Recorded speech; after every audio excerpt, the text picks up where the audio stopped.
बिस्मिल्लाहिर्रहमानिर्रहीम। मैं डॉक्टर नसीम राई प्राम चताबोड़। साडी अज दी जिहड़ी रेमडी है ना, आयोडीन, ਇਹਦੇ ਬਾਰੇ ਅਸੀਂ ਪਹਿਲੇ ਵੀ ਬੜੀ ਦਫਾ ਦੱਸਿਆ ਹੈ, ਮਗਰ ਲੋਕ ਬਾਰ-ਬਾਰ ਸਰਾਰ ਕਰਦੇ ਆ, ਡਾਕਟਰ ਸਾਹਿਬ ਆਇਓਡੀਨ ਦੇ ਬਾਰੇ ਦੱਸੋ, ਇਹਨੂੰ ਕਿਵੇਂ ਲੈਣਾ ਹੈ, ਔਰ ਬੜਾ ਅੱਛਾ ਫੀਡਬੈਕ ਵੀ ਦਿੰਦੇ ਆ ਲੋਕ। ਤੇ ਦੋਸਤੋ, ਅਸੀਂ ਅੱਜ ਤੁਹਾਨੂੰ ਦੁਬਾਰਾ ਇਹਦੀ ਚੰਦ ਖਸੂਸੀਆਤ ਜਿਹੜੀ ਕਿ ਬਹੁਤ ਘੱਟ ਲੋਕਾਂ ਨੂੰ ਪਤਾ ਹੈ, ਅਸੀਂ ਉਹ ਦੱਸਣੇ ਆ। ਭੁੱਖ ਹੱਦ ਤੋਂ ਜ਼ਿਆਦਾ ਲੱਗੀ ਹੁੰਦੀ ਆ, ਬਾਰ-ਬਾਰ ਮਰੀਜ਼ ਖਾਂਦਾ ਹੈ, ਇਸ ਦੇ ਬਾਵਜੂਦ ਵੀ ਕਮਜ਼ੋਰੀ ਹੋ ਜਾਂਦੀ ਆ। ਜਾਂ ਤੇ ਸ਼ਦੀਦ ਭੁੱਖ ਦੀ ਤਲਬ ਹੁੰਦੀ ਆ, ਬਾਰ-ਬਾਰ ਖਾਂਦਾ ਹੈ, ਤੇ ਜਾਂ ਫਿਰ ਭੁੱਖ ਵੈਸੇ ਹੀ ਮਿਟ ਜਾਂਦੀ ਹੈ। ਇਸ ਦਵਾਈ ਦੀ ਦੋਵੇਂ ਅਲਾਮਤ ਨੇ ਕਿ ਮਰੀਜ਼ ਜਾਂ ਤੇ ਬਾਰ-ਬਾਰ ਖਾਂਦਾ ਹੈ, ਬਹੁਤ ਜ਼ਿਆਦਾ ਭੁੱਖ ਲੱਗਦੀ ਆ, ਪਰ ਉਸ ਦੇ ਬਾਵਜੂਦ ਕਮਜ਼ੋਰੀ ਹੁੰਦੀ ਜਾਂਦੀ ਆ, ਜਾਂ ਫਿਰ ਮਰੀਜ਼ ਨੂੰ ਭੁੱਖ ਲੱਗਦੀ ਨਹੀਂ। ਇਹ ਦਵਾਈ ਭੁੱਖ ਨੂੰ ਨਾਰਮਲ ਕਰਦੀ ਆ। ਅਗਰ ਬਹੁਤ ਜ਼ਿਆਦਾ ਭੁੱਖ ਲੱਗਦੀ ਹੋਵੇ ਉਹਨੂੰ ਵੀ ਨਾਰਮਲ ਕਰ ਦਿੰਦੀ ਆ, ਅਗਰ ਭੁੱਖ ਨਾ ਲੱਗਦੀ ਹੋਵੇ ਉਹਨੂੰ ਵੀ ਨਾਰਮਲ ਕਰ ਦਿੰਦੀ ਆ। ਮਰੀਜ਼ ਬਿਹਤਰੀਨ ਕਿਸਮ ਦਾ ਖਾਣਾ ਖਾਣ ਲੱਗ ਪੈਂਦਾ ਹੈ। ਅੱਛਾ, ਖਾਣਾ ਖਾਣ ਤੋਂ ਬਾਅਦ ਮਿਹਦਾ ਗ਼ਜ਼ਾ ਨੂੰ ਦਰੁਸਤ ਤੌਰ ਤੇ ਹਜ਼ਮ ਨਹੀਂ ਕਰ ਸਕਦਾ। ਇਸ ਦਵਾਈ ਦੀ ਬਹੁਤ ਬੜੀ ਅਲਾਮਤ ਆ ਕਿ ਮਰੀਜ਼ ਨੂੰ ਭੁੱਖ ਲੱਗੀ ਹੁੰਦੀ ਆ, ਮਰੀਜ਼ ਰੋਟੀ ਖਾਂਦਾ ਹੈ, ਰੱਜ ਕੇ ਖਾਂਦਾ ਹੈ, ਮਗਰ ਮਿਹਦਾ ਹਜ਼ਮ ਨਹੀਂ ਕਰਦਾ। ਜ਼ਾਹਿਰ ਜੀ ਗੱਲ ਆ, ਮਿਹਦਾ ਹਜ਼ਮ ਕਰੇਗਾ, ਗ਼ਜ਼ਾ ਜੁਜ਼ਵੇ ਬਦਨ ਬਣੇਗੀ ਤੇ ਮਰੀਜ਼ ਸਿਹਤਮੰਦ ਹੋਏਗਾ।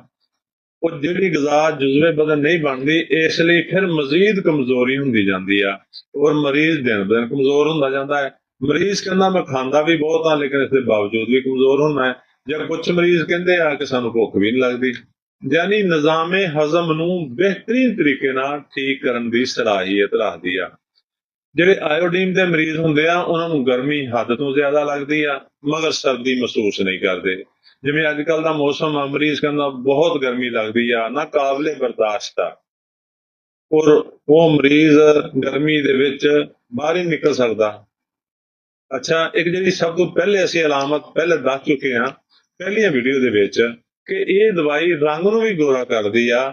ਜਿਹੜੇ ਲੋਕਾਂ ਦੀ ਰੰਗਤ ਬਲੈਕ ਆ ਜਾਂ ਉਹਨਾਂ ਦਾ ਕਲਰ ਡਲ ਹੋ ਚੁੱਕਿਆ ਹੈ, ਅਗਰ ਉਹ ਇਸ ਦਵਾਈ ਨੂੰ ਆਇਓਡੀਨ ਨੂੰ ਪੀਣਾ ਸ਼ੁਰੂ ਕਰਨ ਤੇ 15-20 ਦਿਨਾਂ ਦੇ ਵਿੱਚ ਉਹਨਾਂ ਦੀ ਰੰਗਤ ਨਿਖਰ ਜਾਏਗੀ। 30 ਤਾਕਤ ਦੇ ਵਿੱਚ 30 ਤਾਕਤ ਦੇ ਵਿੱਚ 2 ਕਤਰੇ ਰੋਜ਼ਾਨਾ ਪੀਣਾ ਸ਼ੁਰੂ ਕਰ ਦਿਓ। ਇਨਸ਼ਾਅੱਲਾ ਤੁਸੀਂ ਦੇਖੋਗੇ ਥੋੜੇ ਦਿਨਾਂ ਦੇ ਵਿੱਚ ਤੁਹਾਡੀ ਜਿਹੜੀ ਰੰਗਤ ਆ ਉਹ ਨਿਕਲਣੀ ਸ਼ੁਰੂ ਹੋ ਗਈ ਆ, ਤੁਸੀਂ ਸੋਹਣੇ ਹੋ ਗਏ ਸ਼ੁਰੂ ਹੋ ਗਏ ਹੋ, ਤੁਹਾਡੀ ਰੰਗਤ ਖੂਬਸੂਰਤ ਹੋ ਗਈ ਆ, ਤੁਸੀਂ ਜਾਜ਼ਬ ਨਜ਼ਰ ਹੋ ਗਏ ਹੋ। ਤੇ ਦੋਸਤੋ, ਇਹ ਜਿਹੜੀ ਦਵਾਈ ਆ ਬਹੁਤ ਕਮਾਲ ਦੀ ਦਵਾਈ ਆ, ਖਾਸ ਤੌਰ ਤੇ ਔਰਤਾਂ ਦੀ ਦਵਾਈ ਜਿਹੜੀ ਮੇਕਅਪ ਹੀ ਹਰ ਟਾਈਮ ਕਰਦੀਆਂ ਨੇ ਕਿ ਖੂਬਸੂਰਤ ਨਜ਼ਰ ਆਉਣ।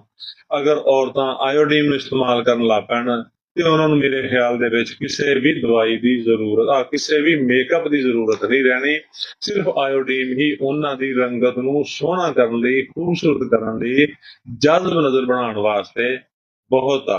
ਪਰ ਮਜ਼ੇ ਦੀ ਗੱਲ ਹੈ ਕਿ ਬਲੈਕ ਤੋਂ ਬਲੈਕ ਰੰਗ ਵੀ ਹੋਵੇ, ਕੁਝ ਅਰਸੇ ਤੋਂ ਬਾਅਦ ਉਸ ਬੰਦੇ ਦਾ ਰੰਗ, ਉਸ ਔਰਤ ਦਾ ਰੰਗ ਵਾਈਟ ਹੋਣਾ ਸ਼ੁਰੂ ਹੋ ਜਾਂਦਾ ਹੈ ਜਿਹੜੀ ਆਇਓਡੀਨ ਖਾਂਦੀ ਆ।